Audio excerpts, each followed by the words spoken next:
Parker also is with President Terry Cornish right now before the first half begins. Parker, take it away, my man.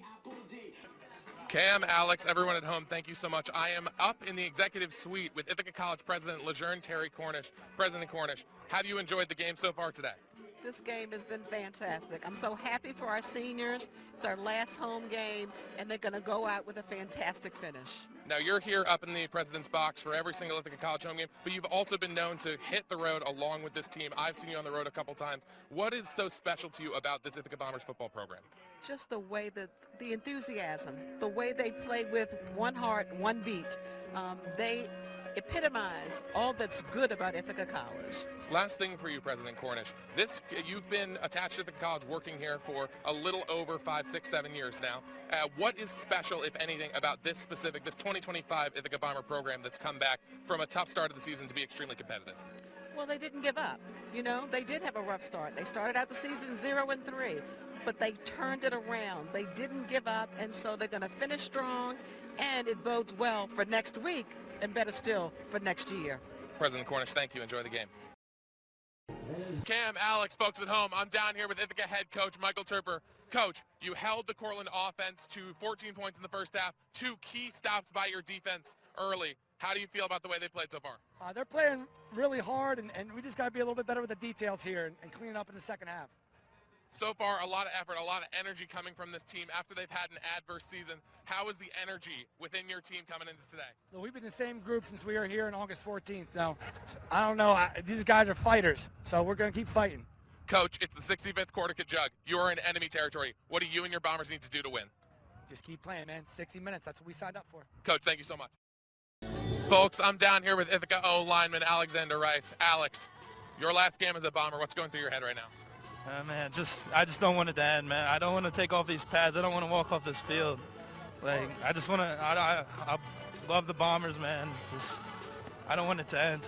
You fought and toiled all season with an offensive line entirely comprised of new starters or starters at new positions. How do you feel about the way your unit played this year? I think we just improved every week. Communication got better. Like, these boys are fucking fantastic players, so I'm excited. Alex, last thing. Do you have any regrets about your time as a Bomber? Of course not, man. It was the best time of my life. Alex, thank you so much. Of course. Halftime crew, thank you so much. I'm here as always with Ithaca head coach Michael Turper. Coach, a scary end of the end of the first half, that capped off a dominant three-phase game from you. What was your message to the team in the huddle before going to the locker room? They signed up for 60, we signed up for 60. Let's go. Love to hear that, Coach. A little bit of an exchange between you and the officiating crew. Would you care to comment on that moment at all? Yeah, they just took a fake punt away from us by blowing the whistle for the 2-minute timeout at 1:48 on the clock. We work on that fake punt all year long, and they take it away from us because they're inept. They can't blow a whistle when the clock hits 2 minutes. That's unbelievable. Last thing, Coach, before we let you go. This time last year, you ended up pulling starters because of the shutout game. Do we expect a similar game plan, or do we expect to see the starters back out in the second half? We signed up for 60. Thank you, Coach. Appreciate it.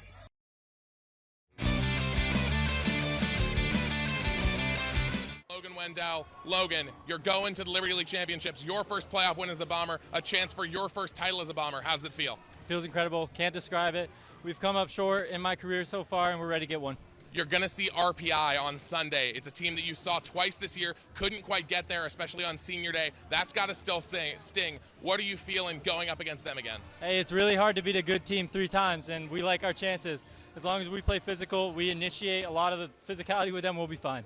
Logan, your 9th 20-point game of the season. You've been incredibly efficient and incredibly effective offensively working the ball. What has your team done to give you all these looks this season? Yeah, it's all credit to my teammates. They're absolutely phenomenal. My coaches are phenomenal. 100% of the credit goes to them. I appreciate them. Logan, if you're going to be a champion, what's it going to take?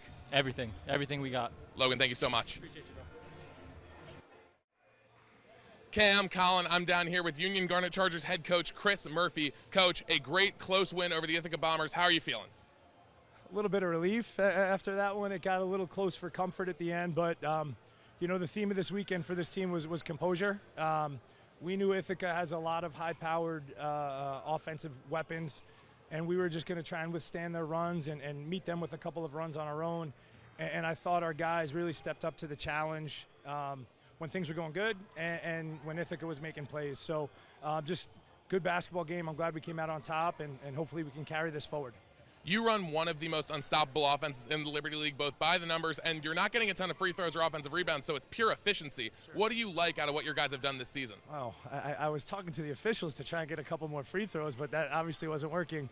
You know, you recruit good players and you try and put them in the best position to succeed. You know, spacing is so important. You know, Ithaca, Waleed does a really good job with some of the concepts that they do, and we try and do some similar stuff. But, you know, I think it comes down to, you know, guys making good decisions, guys playing with confidence, guys making shots, and tonight we did that. Coach, last question. With this win, you are firmly in control of your own destiny going down the stretch of the season. With a couple more meaningful Liberty League games coming up soon, what do you need to do to make a run? Yeah, I'm gonna give you the biggest coach speak I could. I'm gonna enjoy this bus ride home, all right, and then I'm gonna start thinking about trying to beat RPI on Friday. Winning is too hard in college basketball to think too far ahead. So we're gonna enjoy this one. I'm gonna go down in the locker room and celebrate it with these dudes. And then we're going to figure out how we can get better this week. Coach Murphy, thank you so much. Awesome, thanks. 2.5-hour bus ride. You are one of the 100 greatest Bears of all time, according to their list. What was that experience like in Chicago with the fan base in that city? It was unbelievable to get the opportunity to introduce myself to those fans through my performance and through the way that I tried to carry myself every day and protecting my teammates. And I think that that's a town that really resonates with people that are tough and are no BS. And I think that was kind of my MO. And I also was on the app formerly known as Twitter since 2012. I was very active on Twitter in the early days of athletes being outspoken on there. And I think that the fans appreciated that. I'd always stop and talk to people on the street or at a bar. I'd have a beer with them and just talk ball. You know, they were fans. I'm a fan of football as well. I understand why people want to talk to you. And that went a long way for me in my relationships. And every time I'm in Chicago, I'm treated like one of their own. So I really appreciate that. So the Bears currently are going through a transitional period. They had a couple down years. Now they are trying to rebuild around Caleb Williams. And that starts with their offensive line as well as a couple other pieces that they've been trying to add. What have you thought about the way that the rebuild has been going? And what do you think about the trajectory for the Bears going forward? Well, I think it's going to be all up and up here for the Bears. You've invested your number one pick in Caleb Williams. You went and signed Ben Johnson, which in my opinion was the first time the Chicago Bears have gotten the home run hire in the head coach department. He's cutting edge offensively. I think he's a guy that can reimagine what Caleb Williams has to offer. So many raw talents there that Caleb possesses, and I think Ben Johnson can get the most out of it. You talked about the offensive line.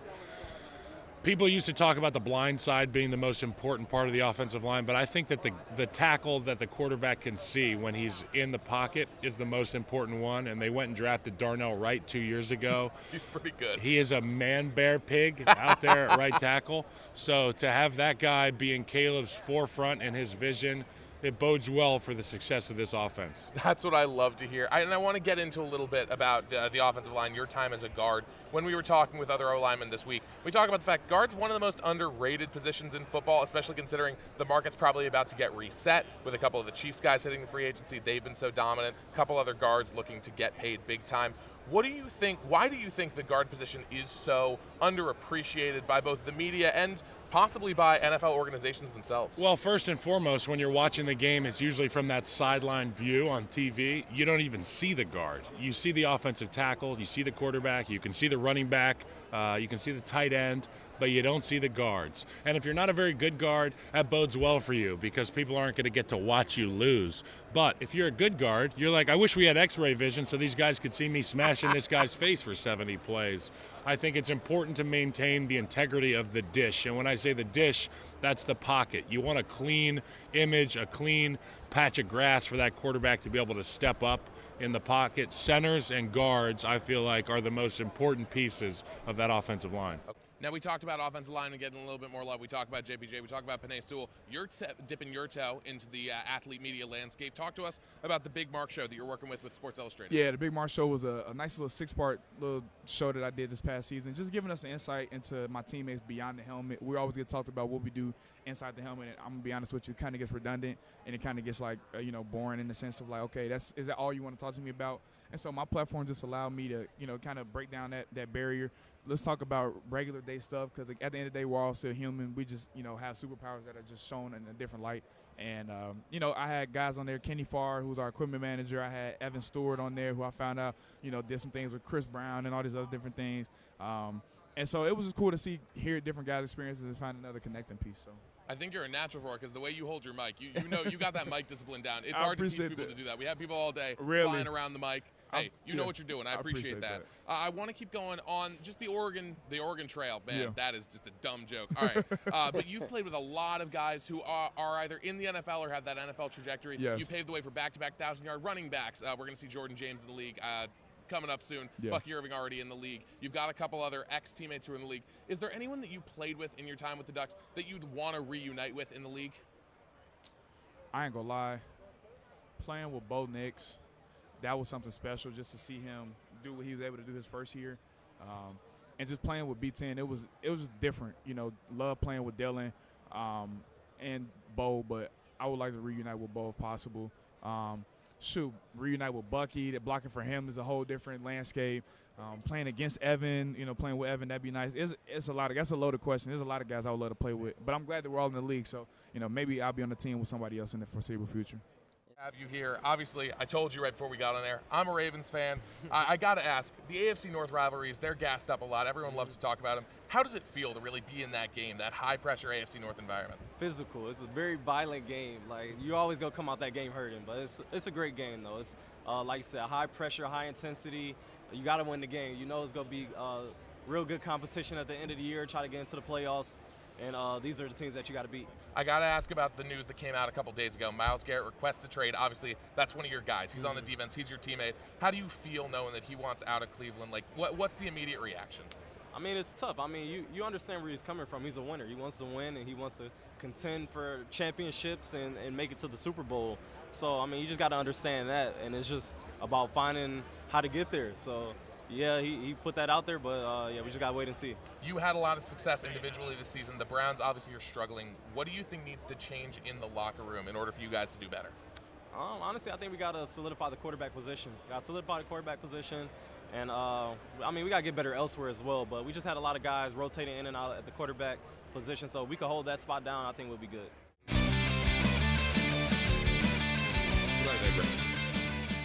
The Greg Roman offense specifically punished Lamar Jackson for trusting him. Justin Herbert, on the other hand, will be rewarded for trusting Greg Roman. Now, what do I mean by that? Lamar Jackson had his first year as a starter and won an MVP with Greg Roman as his signal caller. If I were my age or a little bit younger, I think Lamar was 21 when he won his first MVP. If I was a 21-year-old and everything great that happened in my job came because my boss had this specific set of rules, I would have a really hard time questioning those rules for a while. So, of course, Lamar Jackson wasn't battling against his offensive coordinator and was taking a lot of the responsibility during the hard times and was unwilling to, push for more aggressive change in the offense. Whereas Greg Roman being brought in with the Jim Harbaugh system, not only does he have a head coach who's going to challenge him in Jim Harbaugh, who has that other offensive mindset, who does love to run the ball, but knows that you can't win a football game without the ball. And you also have Justin Herbert, who at this point I believe is 27 or 28. He might be younger. He might be 26, but I'm pretty sure 27 feels like that magic number. That being, if you're that much older, you've been through a couple bad offensive coordinators, you've been a part of bad teams, you've got this system in place now where you can also challenge what the offensive coordinator is saying. You have that audible ability. You have that connection with your team. Even if you don't know the receivers all that well, you have that veteran presence and you have that experience in the game that, of course, you're going to question everything. You've been a part of some of the worst football teams of the past couple of years. They naturally had the 5th overall pick last year. Justin Herbert's sick of it. So, yes, he's happy to have an offensive coordinator who builds a good run game and who has revitalized J.K. Dobbins' career. But at the same time, Justin Herbert's not going to sit on his hands and just say, okay, let's do these 2 run plays led by a boring swing pass to see if we can just barely get the first down. So I think that level of challenge against Greg Roman is what is allowing him to work in LA this year